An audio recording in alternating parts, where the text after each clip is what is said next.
0,01, di generasi pertama 0,99. Di generasi kedua akan turun lagi, generasi ketiga turun lagi, dan seterusnya. Seperti itu. Nah, ini cara untuk mengukur tadi. Ada pengurangan di setiap generasi, pengurangan frekuensi alelnya, ya kan? Misalkan kita punya frekuensi alel A besar yang disimbolkan berkaitan dengan penyimbolan oleh Mbak Irene tadi, yaitu 0,5. Dan frekuensi dari alel A kecil disimbolkan dengan Q, yaitu 0,5 juga. Kita punya selection coefficient-nya yaitu 0,1. Kita tuliskan dulu genotipnya, sama seperti tadi. Relative fitness untuk kalau 1 berarti di lingkungan hutan. Ini bukan di lingkungan alam terbuka, ini di lingkungan hutan. Kita cari relative fitness dari A kecil. 1 dikurangi selection coefficient, yaitu 0,1, sehingga 0,9. Jadi frekuensi alel ketika fertilisasi adalah P kuadrat 0,5 kali 0,5 kuadrat maksudnya, jadi 0,25. Yang A besar A kecil heterozigot dia 2PQ, jadi 2 kali 0,5 kali 0,5 sama dengan 0,5. Ya. Kemudian yang Q kuadrat sama dengan 0,25. Nah, ini generasi pertamanya, jadi relative contribution to the next generation. Dikalikan dengan nilai fitness-nya, 0,25 kali 1, 0,5 kali 1, dan 0,25 kali 0,9, yaitu 0,225. Sekarang kita coba menelaah suatu soal. Selection against a harmful recessive allele. Jadi, natural selection itu akan menurunkan atau membantai against alel resesif yang tidak bisa survive di lingkungan itu. Asumsikan kita memiliki frekuensi alel A besar dan A kecil masing-masing 0,5 yang kawin secara acak dalam suatu populasi. Prediksikan genotip dari tiga genotip dari populasi. Misalkan A besar, dan A besar A kecil genotipnya equally fit. Jadi relative fitness-nya sama. But A kecil homozigot hanya bisa survive seperempat, 1/4. Hanya bisa survive seperempat dari A besar, dan A besar A kecil. Pertanyaannya, relative fitness dari genotip mana yang memiliki relative fitness gitu, yang tinggi, yang 1 berarti kan.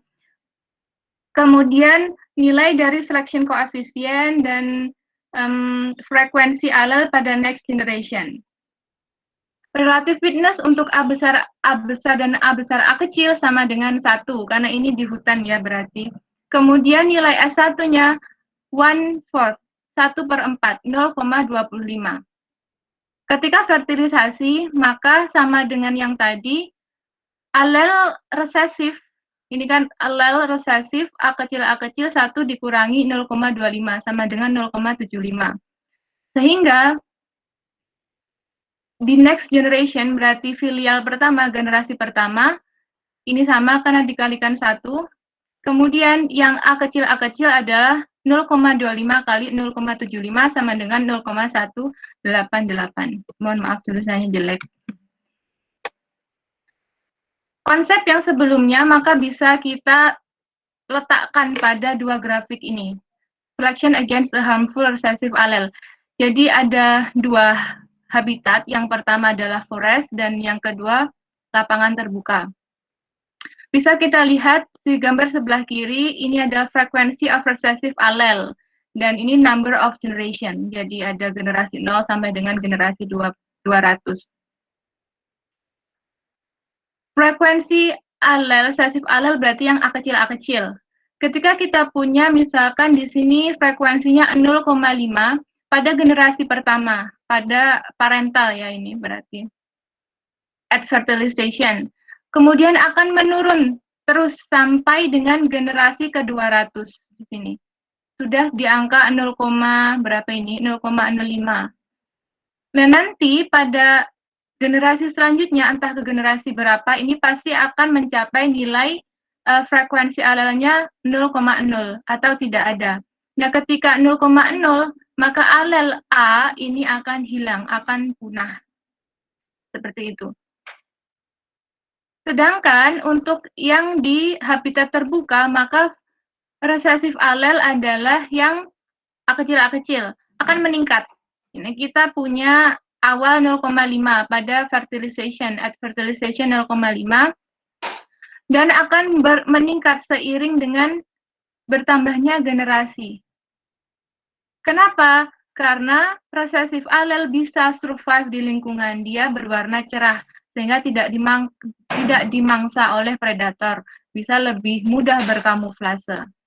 Nah, konsep inilah yang menjadi dasar Darwin untuk menyatakan natural selection, adanya seleksi alam. Bagaimana alel A kecil itu musnah dari populasi, dan bagaimana juga alel A kecil meningkat, jadi yang di sini ini adalah alel A besar musnah dari populasi. Jadi yang musnah kalau di lapangan terbuka adalah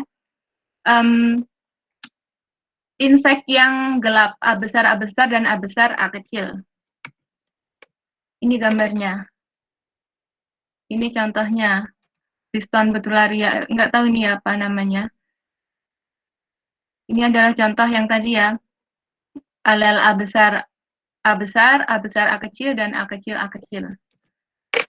Kemudian kita beralih ke random genetic drift atau hanyutan genetik. Hanyutan genetik itu sebenarnya adalah ketidakpastian, intinya seperti itu. Kita mengenal konsep Mendel, di mana ada perbandingan yang Bapak Mendel menyatakan bahwa ada suatu perbandingan yang menyatakan berapa probabilitas muncul anak dengan dengan genotip 1, 2, 3. Itu ada probabilitasnya. Nah, misalkan kita punya di sini frekuensi alel C kecil adalah 0,5 dan disilangkan C besar C kecil dan C besar C kecil. Nah, berapa probabilitas yang muncul dari kedua offspring, kedua keturunan? Jadi anaknya ini probabilitas genotipnya berapa? Di sini kita punya yang pertama adalah probabilitas yang pertama ini ada C besar, C kecil, C besar, C kecil, C kecil. Dan yang kedua, C besar, dan seterusnya. Nah, probabilitas dari adanya C kecil adalah 6/16. Jadi ini probabilitas dari munculnya C kecil. Akan tetapi, di lapangan itu ada suatu ketidakpastian di mana rasio ini bisa tambah atau berkurang yang disebabkan oleh sebab-sebab yang tidak diungkap dalam materi ini, atau belum diungkap atau sudah terungkap tapi saya belum tahu. Jadi ada probabilitasnya meningkat ataupun berkurang. Jadi tidak saklek dengan apa yang dikatakan oleh Bapak Mendel. Nah, inilah yang menjadi dasar dari random genetic drift, dari ada ketidakpastian.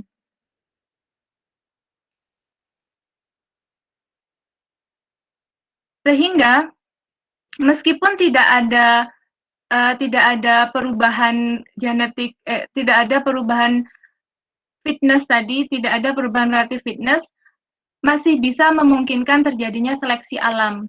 Jadi tidak hanya dipengaruhi oleh penurunan relatif fitness, tapi juga bisa disebabkan oleh random genetic drift, karena kita tidak tahu probabilitasnya nanti akan berkurang atau bertambah.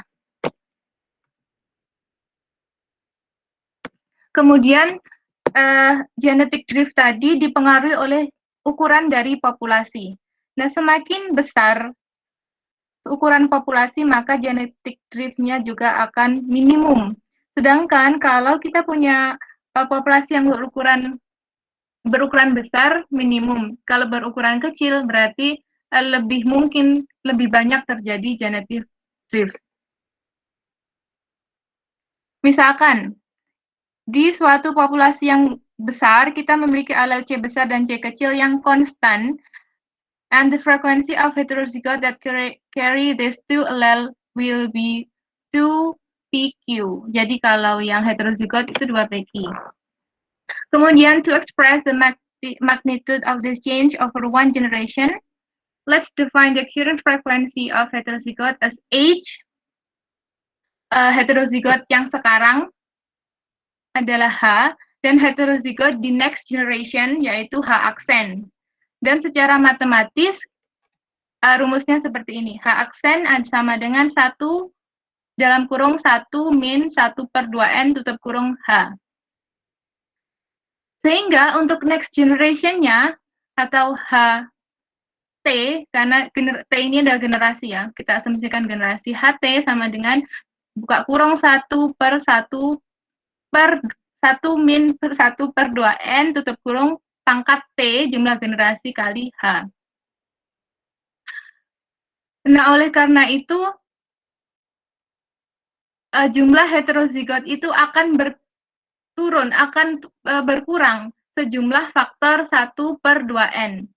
Jadi, untuk satu generasi maka berkurang sejumlah 1/2n. Generasi 2 berkurang lagi 1/2n, dan seterusnya sampai dengan sampai dengan heterozigotnya itu 0. Jadi tidak ada alel yang heterozigot sampai dengan 0. Sehingga menyebabkan terjadinya penurunan variabilitas dalam populasi. Karena heterozigotnya tadi 0, kan tidak ada, jadi punah. Oleh karena itu, at this point, the population will process only one allele at the gene, and either P is equal than 1 and Q is equal than 0. Or P sama dengan 0 dan Q sama dengan 1. Jadi kalau yang di rumus Mbak Irin tadi, P sama dengan 1 dan Q sama dengan 1, karena P plus Q sama dengan 1. Tapi kalau terjadi genetic drift yang sampai ke generasi sekian-sekian itu menyebabkan heterozigotnya 0, maka P sama dengan 1 dan Q sama dengan 0, atau P sama dengan 0 dan Q sama dengan 1. Oleh karena itu, kita meringkasnya konsep ini tadi dalam grafik ini. Dalam grafik yang ini. Ini ada frekuensi of heterozygote. Frekuensi dari heterozygote kita punya 0,5. Kemudian di sini generasi, jadi ada generasi 0 sama dengan generasi 20. N adalah jumlah populasi. Kalau jumlah populasi 16, maka penurunan frekuensi heterozygote itu akan lebih cepat. Sampai dengan generasi 200 itu sudah hilang, sudah punah yang alel heterozygote. Sedangkan kalau kita punya populasinya berjumlah besar, yaitu sebanyak 1026, maka dia relatif konstan. Jadi penurunan sebesar 1/2n-nya itu kecil. Sehingga pada generasi ke-200, frekuensi heterozigotnya masih di atas 0,4. Jadi semakin besar populasi, maka semakin kecil nilai dari genetic drift. Jadi semakin besar populasi, maka semakin kecil probabilitas untuk heterozigotnya punah dari populasi tersebut. Sekian presentasi dari kelompok kami, saya serahkan ke moderator. Alhamdulillah, terima kasih atas presentasinya. Dikarenakan agenda